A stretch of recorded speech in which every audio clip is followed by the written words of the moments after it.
Assalamualaikum warahmatullahi wabarakatuh. Saya Anissa Ikawati, peserta Latsar CPNS Kabupaten Tanah Laut Angkatan 1 tahun 2022. Saya akan menjelaskan analisis isu efektivitas kinerja individu berdasarkan tupoksi. Beberapa isu yang sudah diidentifikasi yakni menurunnya kepatuhan pasien dan pengunjung tentang protokol kesehatan di lingkungan rumah sakit. Yang kedua, sulitnya membatasi jumlah pendamping pasien selama di rumah sakit. Yang ketiga, pelanggaran protokol kesehatan oleh tenaga medis dan masih ditemukan pengunjung dan karyawan yang merokok di lingkungan rumah sakit. Dari daftar isu tersebut, selanjutnya dinilai menggunakan analisis APKL, di mana keempat isu tersebut memenuhi syarat berdasarkan analisis APKL. Selanjutnya, masalah yang sudah diidentifikasi diurutkan prioritas dengan menggunakan teknik USG. Pada teknik ini yang memiliki poin tertinggi yakni pelanggaran protokol kesehatan oleh tenaga medis. Selanjutnya, alat bantu analisis isu menggunakan pendekatan diagram fishbone.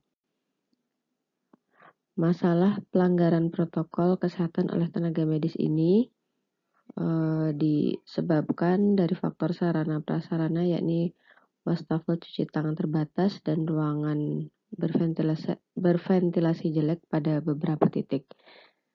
Selain itu dari faktor person yakni sikap cuek, merasa kurang nyaman, beban kerja yang tinggi, serta tidak takut akan sanksi. Faktor penyebab lain yakni lingkungan sosial di mana terjadi pelonggaran protokol kesehatan oleh teman kerja yang lain dan kurangnya kesadaran dari lingkungan sekitar. Dan dari faktor aturan yakni kurangnya pengawasan dan pemberian sanksi yang tidak dilakukan. Lanjutnya dilakukan pemecahan masalah menggunakan SWOT. Strength yakni tenaga medis sudah memiliki standar kualifikasi pendidikan, tersedianya masker, sabun cuci tangan, hand sanitizer dalam jumlah yang memadai, dan berdasarkan kontrak kerja tenaga medis harus mematuhi semua aturan yang berlaku. Untuk weakness, sebagian bangunan fisik tidak mendukung secara optimal pelaksanaan protokol kesehatan di mana terdapat ventilasi yang kurang baik, kurangnya pengawasan langsung dan berkala, dan pihak-pihak yang disegani yang seharusnya memberi contoh di dalam instansi yang melakukan pelanggaran protokol kesehatan.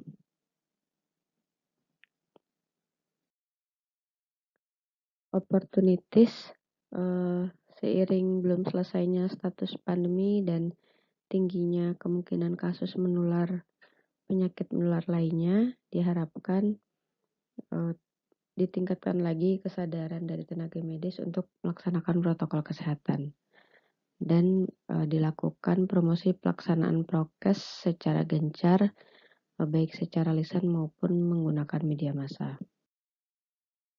Rate pengabaian protokol kesehatan dapat memicu klaster dan meningkatnya kasus paparan penyakit menular dapat mengurangi kualitas pelayanan karena banyaknya karyawan yang harus beristirahat dan oleh karena itu bisa menyebabkan peningkatan beban kerja dan resiko penularan penyakit dari tenaga medis ke pasien atau pengunjung pasien.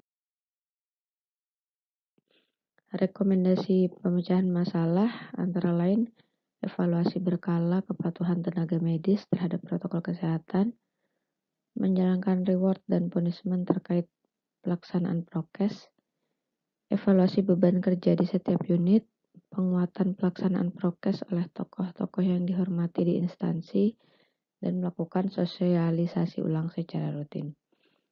Demikian yang dapat saya sampaikan. Terima kasih.